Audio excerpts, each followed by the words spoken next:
Its focus has been towards enfeebling and discrediting Pakistan Army and ISI.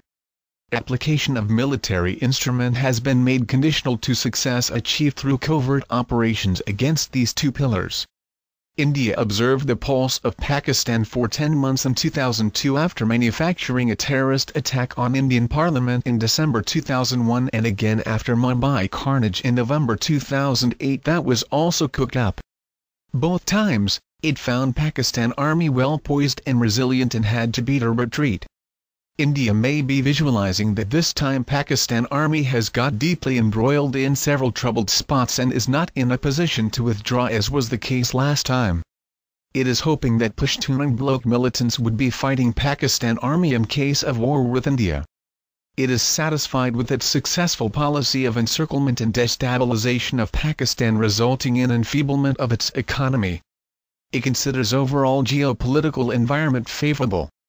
It considers the time ripe for devising another drama to justify its troop build-up. The purpose will be, coerce the leadership to extract further concessions as it had extorted after military standoff in 2002-03. Relieve pressure on Tehrik-e-Taliban and make it recapture lost ground. Demolish Balochistan package which has the potential of diffusing separatist movement sponsored by India. Rejuvenate demoralized raw agents operating within Pakistan. Force Pakistan to liquidate Lashkar-e-Taiba and Jaish-e-Mohammed and to hand over alleged culprits of Mumbai carnage to India. Force Pakistan to fight terrorism as dictated by USA and India. Further weaken economy of Pakistan. Force Pakistan to accept preeminence of India in Afghanistan and in the region and to allow its trade with Afghanistan through Wagah. Solve Kashmir dispute by accepting LoC as permanent border. In case Pakistan refused to be cowed down, it might initiate cold start but it would be subject to full assurance by USA that it would prevent Pakistan Army from assembly and move of nukes to deployment areas.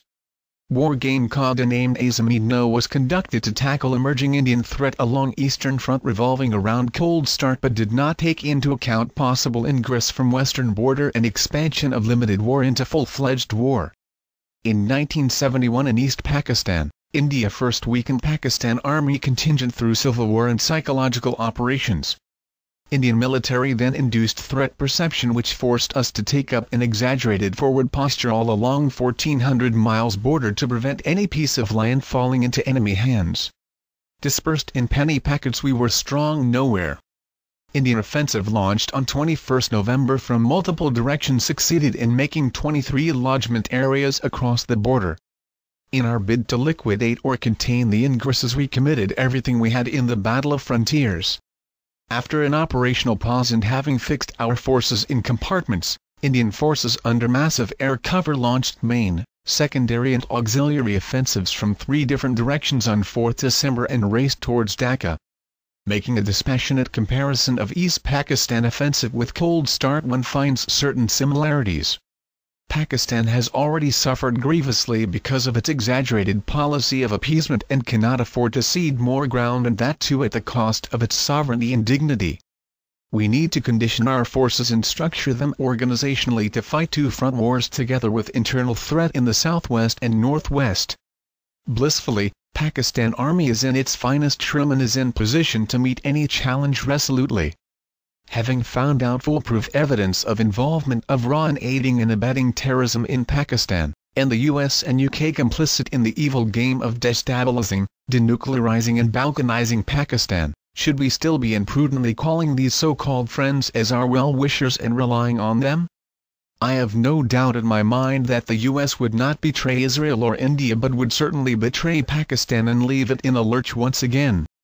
Same go for Afghanistan under US puppet Karzai who has provided Afghan soil to foreign agencies for launching covert operations against Pakistan. He doesn't realize that India, whom he considers as a sincere and dear friend, is gradually working towards reducing Afghanistan into its client state. If US administration is negotiating with Afghan Taliban, we have every right to keep in touch with them, particularly after their worthy role in hour of crisis. While US military opted to vacate border checkposts, Afghan Taliban refused to come to the aid of fake Taliban in South Waziristan. How long will we follow humiliating policy of appeasement which is ruining Pakistan? Isn't it high time to sound the bugle and chase out Blackwater-type non-actors from the soil of Pakistan before they swoop at our nukes and whisk them away?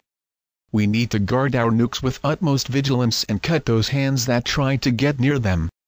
Operation Raw-e-Najat, which has proceeded excellently, should clear South Waziristan of the presence of hardcore local and foreign terrorists speedily.